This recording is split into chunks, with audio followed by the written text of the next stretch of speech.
Hey everyone, welcome back to Positive Energy.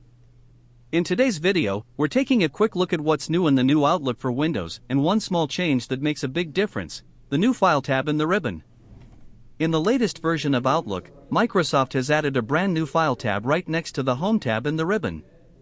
Just like in classic Outlook, this tab brings back quick access to all your familiar tools like print, manage accounts, automatic replies, and options. So instead of searching through settings or menus, you can now open the File tab and instantly find what you need: simple, organized, and efficient.